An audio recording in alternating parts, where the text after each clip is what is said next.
What's up, people? I am back for another video. I've been kind of meaning to do this franchise for a while. I just haven't picked the time.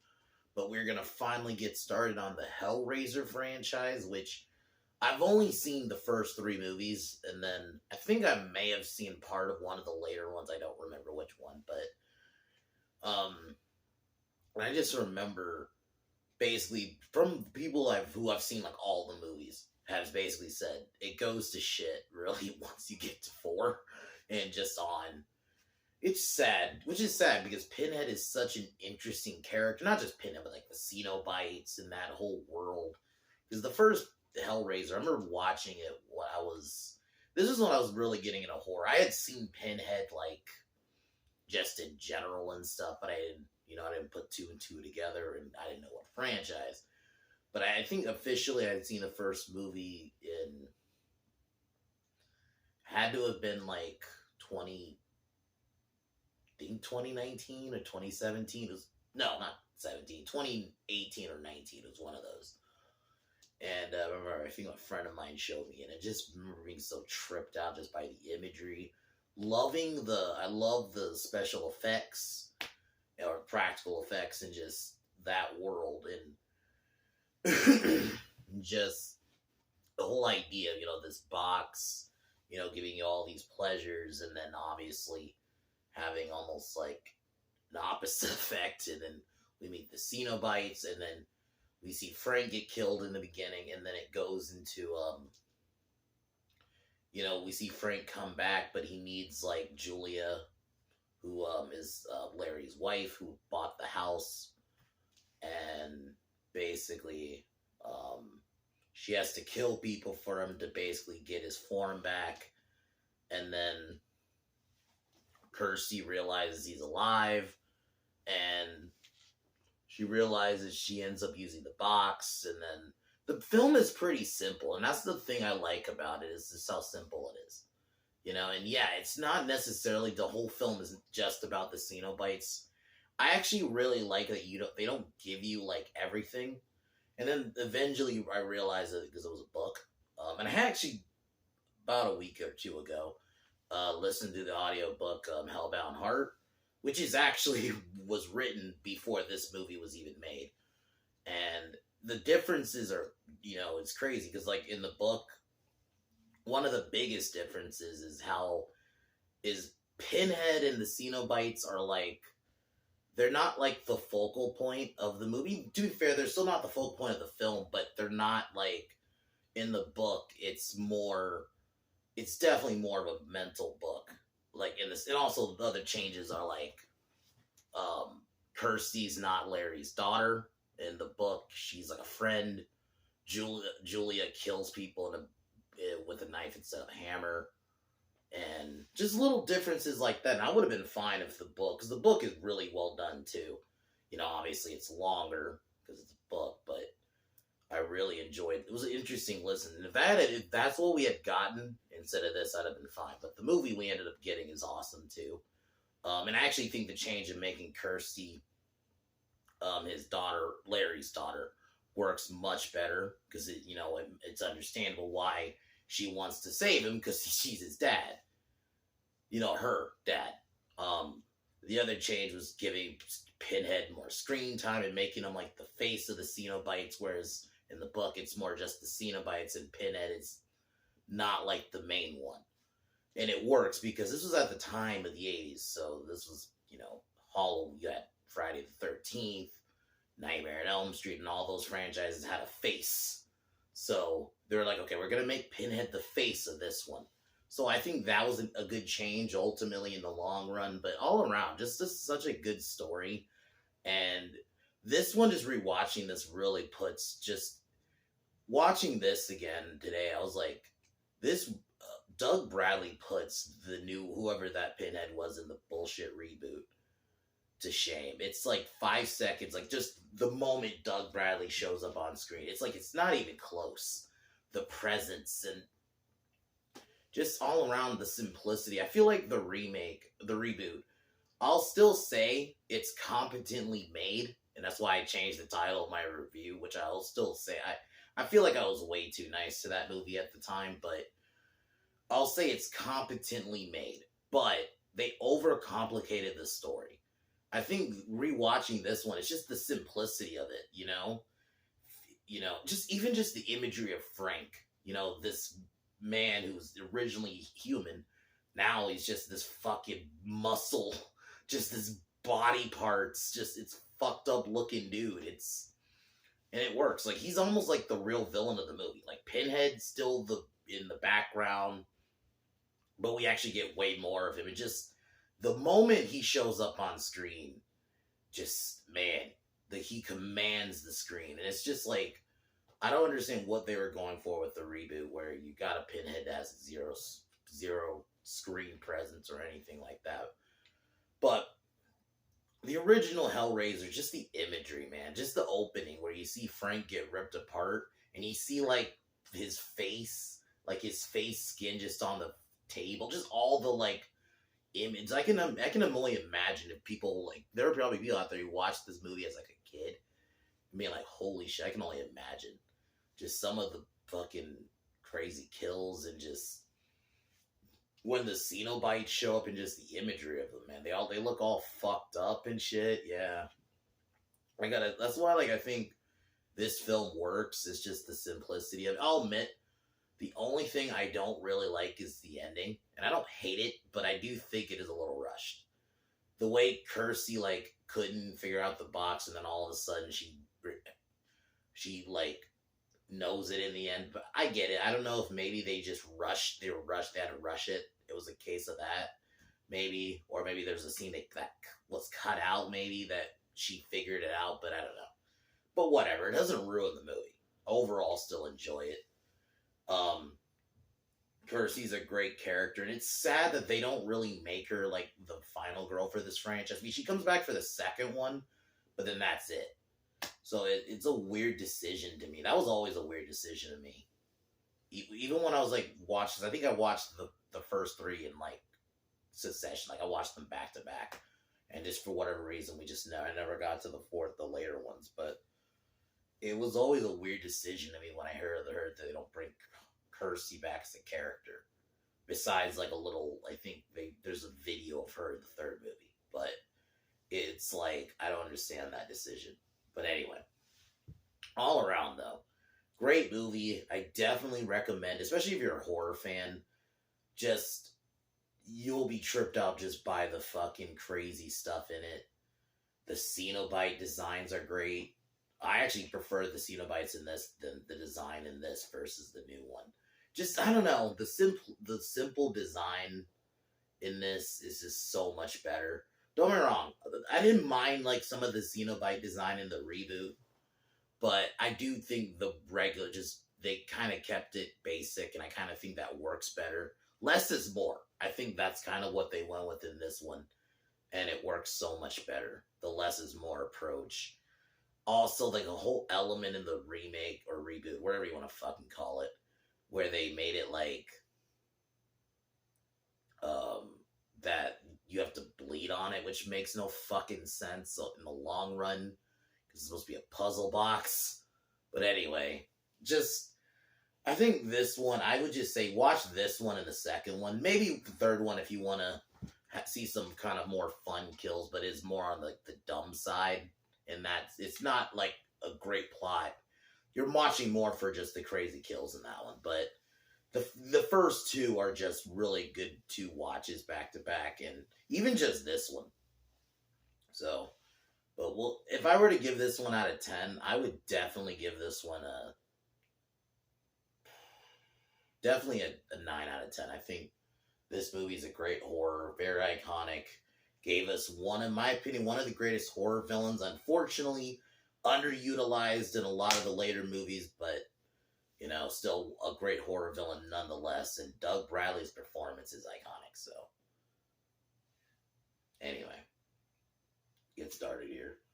Tomorrow, I'll figure something out. There is a chance I might not do a video if I don't figure something out, but if I don't, I'll do something on Sunday for sure. But, yeah, but as usual, get started here.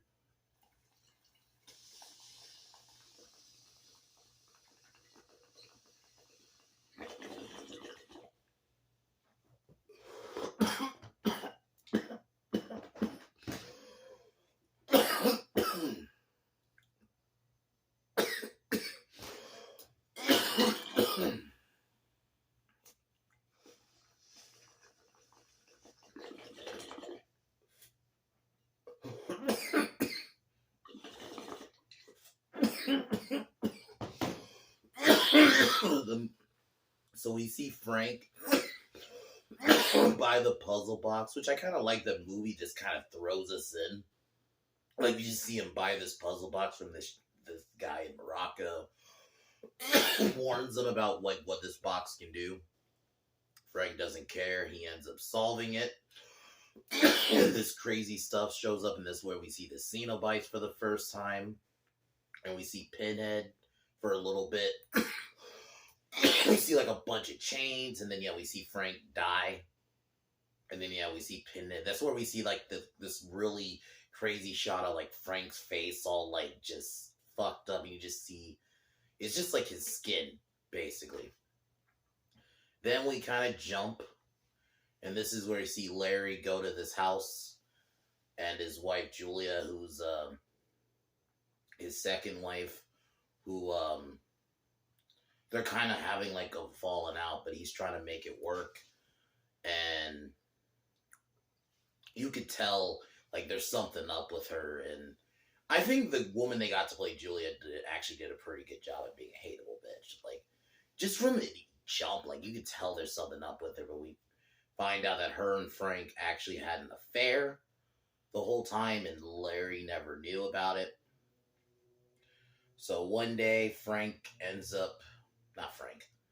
Larry ends up, like, while trying to move a bed, accidentally cut his hand, which causes Frank to show up again, but he's in, like, this, like, not in full-on human form. Like, he's just a demon, like, muscle. Like, basically, he's just under, I'll just say muscle. So, he manages to convince, like, the movie gets going pretty quick, though, like, I would say. Like, they don't really get going on the small talk. We meet Kirsty, and then I'm assuming, like, the guy she's with is, like, her boyfriend or a guy who's into her, who you see throughout the film. But she's invited for dinner, and the change of making her Larry's daughter works better for the movie. I would have been fine if they had did it like in the book, but it works better, I think, especially later on when she realizes her dad's in danger, making her dad, making Larry her dad works better. So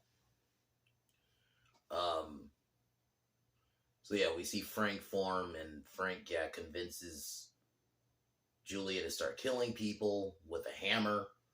And so she just starts luring multiple guys throughout, and so Frank can feed on them and basically gives them like his essence back. Kind of like if you've seen the Mummy movies, not in the same way, but like how Imhotep would like basically suck the life out of you so he could start regenerating. It's the same kind of deal.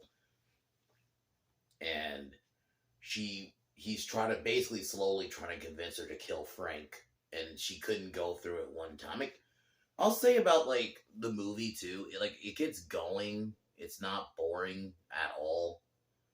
And I really do like that they kind of keep a little bit like you don't know what these Cenobites are, and they're not the focal point of the movie. Like, they're there, and they get way more screen time in the movie compared to the book. But I do like that they don't go too into it. I think it's like I said this about Phantasm. I like that they keep it a mystery, and I think that's a good thing sometimes. Like, not knowing, you don't need to necessarily know where they come from. Sometimes I'm cool with these things just existing, or we get little bits about them. Like, there's a line, I'm jumping ahead, but where Pinhead mentions that they're essentially demons. That's like the most you get. That you gotta get. Okay, there's some form of demon. That's it. You don't get like a bunch of shit about them. But so Frank slowly starting to fully regenerate, and Larry tries to convinces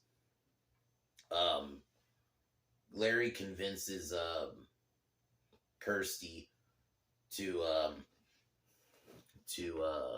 talk to Julia to kind of, because that night Julia was basically trying to lure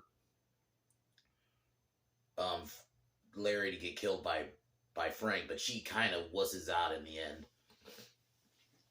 But to Larry, just looks like she's just freaking out for no reason. So he's like basically fearing like his marriage with her is like falling apart. So he tries to convince. So he convinces um, Kirsty to talk to her, and Kirsty, while going there, sees like hears commotion because while this is going on, she lured a guy there, and he ends up getting killed. But he's like screaming and all that. And when she gets there, she sees Frank. Frank tries to attack her, and tries to say it's your Uncle Frank, but she freaks out and she manages to escape. And then slowly, I think at this moment she realizes her dad's in danger because Frank goes back to the house. Not Frank, Larry. I'm like I'm confusing both of them. Sorry. So Larry goes back to the house, and at this point, Julia fully commits to killing Larry because at this point we cut. There's a cut. Oh no! Before this, I skipped something, and I skipped like a very big scene. But after the attack, Kirsty wakes up in this mental hospital, and she ends up doing the puzzle. And this is where we see basically the first real yeah, we saw Pinhead earlier in the movie, but this is like where we first really see him and actually hear him talk. And just like that first scene, I'm like I put this on Instagram. I'm like 5 seconds of Pinhead already. I'm like, this is already better than the reboot. Like just the presence from everybody, not just Pinhead. Like the voice, the height, the way the scene is shot, just everything. It's like that is how you do a fucking entrance. Like compared to the reboot Pinhead, it just there was nothing about it. It was flat. Everything, the voice, the intro, the way she came in, and just everything. It just nothing, and also the design. I didn't really like the design either. It's like everything about this Pinhead. You felt every line, every fucking word, every word he said. It's like okay, you're following. Like Doug Bradley is killing it. Like just from that little bit, I'm like, my God, you want to know more. So they end up trying to take Kirsty, but she manages to convince them to let her live if she can get them Frank, who escaped basically their clutches. So they agree to this deal. She goes back to the house. This is where she sees Larry. She thinks it's Larry, but we actually get the reveal that it's Frank who had killed Larry and basically taken his body as his skin. So he tells her that, and she ends up seeing the body, and then Pinhead shows up. She then tries to get out of the house, but Julia chases her, and yeah, we get a chase between Julia and Frank chasing Kirsty. Frank confronts Kirsty, but he ends up stabbing Julia instead, but he still basically takes her body, like takes her, I was gonna say essence. And then finally has Kirsty in the final face off. When he goes on his diatribe and basically reveals that he's Uncle Frank, and this is where, my God, man, this scene is just crazy. When all the chains show up, and he's like about to stab Kirsty, and then you just see like the fucking hooks in his skin. I was like, holy shit. Even like, I love violence, but even like some of the violence in this, I'm like, bruh. Like, they go hard, man. Even like when Frank first shows up, the practical effects for that is crazy. It looks really good still.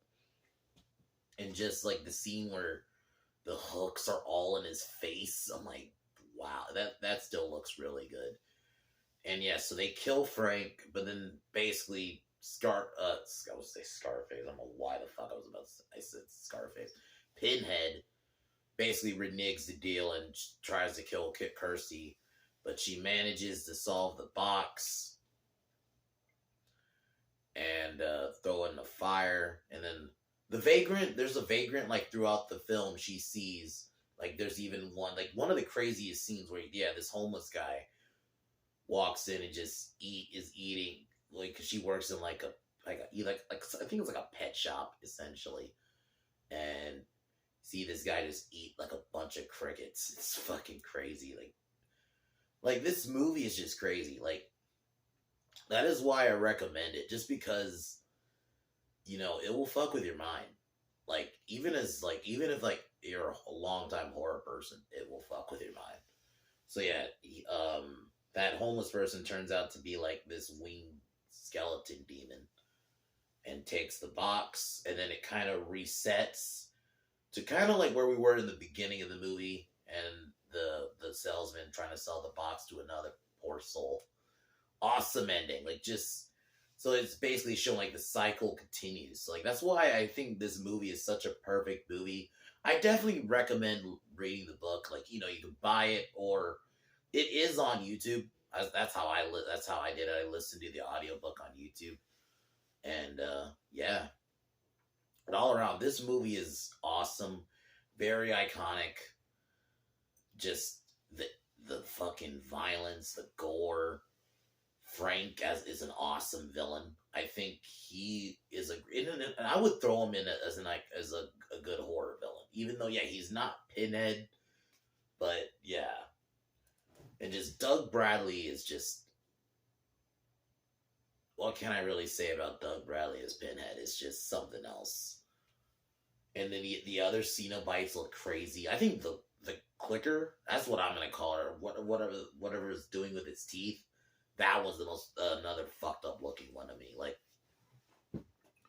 I just think this movie, it's just sad that like there's only two really great ones. Just it's like Jeepers Creepers in a way, where they don't know what to do with this character. You have two great movies, and then you just don't. I mean, I enjoy the third one.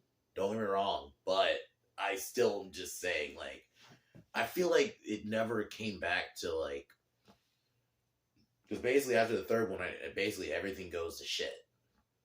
But even the third one isn't great itself. I would still say it's more of a dumb, fun horror. Like, I put it almost in the same vein as like maybe like a Friday the 13th sequel, where it's less about the story and more about just the kills. Whereas, like, I feel like the first two movies are straight up story, and they mixed in the kills.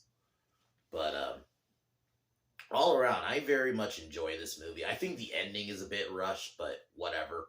It's a minor criticism like that.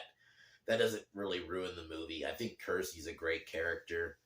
Larry's a sympathetic character. You feel bad for him throughout the movie, and it's like sad what ends up happening to him. And then Frank is a great villain, and I think Julia does a good job of being a hateable cunt. And yeah, all around, just iconic horror film. Heavily recommended. This movie is like definitely a movie that I could see this one giving a lot of people nightmares, man. Just the scene with Frank, it's Frank, where Frank has like all the hooks in his face. It's like, holy shit. Like, that still looks really good. I love that shit. I love like the makeup and practical effects in slashers like this. Like, just all that work, and just Clive Barker did a really good job, man, building this world. And I love the mystery of, you don't know, like, the most you know is that the Cenobites are some kind of demon. And that's it. You don't know necessarily where the box came from. You don't know where the Cenobites came from.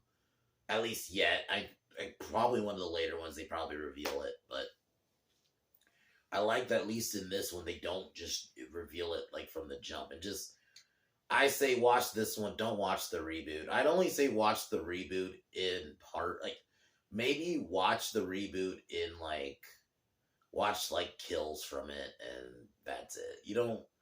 I don't think the reboot, you need to watch the whole thing. Honestly, it's not really worth it. I saw it. Whatever I said back, what I was a bit nicer to it at the time, I definitely don't feel that way now. But, especially as I rewatched it a couple of months ago. But yeah, just stick to the original Hellraiser. Doug Bradley's just, the moment he's on screen, just, he steals it. He steals every scene. every line, just everything. And so I definitely recommend Hellraiser. Very iconic. Um, man, just the fucking chains. So I can't wait to do Hellraiser 2. I remember really liking that one at the time. So can't wait to watch that one next Thursday. Tomorrow I'll figure out what I'm gonna do. But as usual, Hellraiser's I'm gonna say a 9.5 out of 10.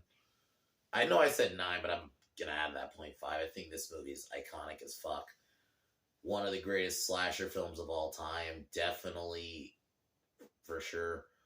I probably should have put Hellraiser 2 in my slasher sequels. I wasn't thinking about it at the time, but definitely, if retroactively, I would put it on that list. So, but as usual, I'm gonna cheers and talk to y'all tomorrow or Sunday.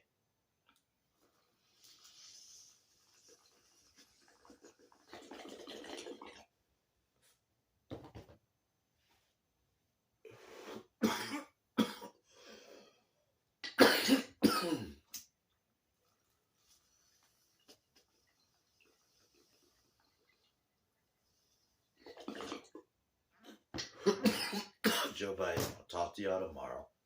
Hellraiser rules. Peace.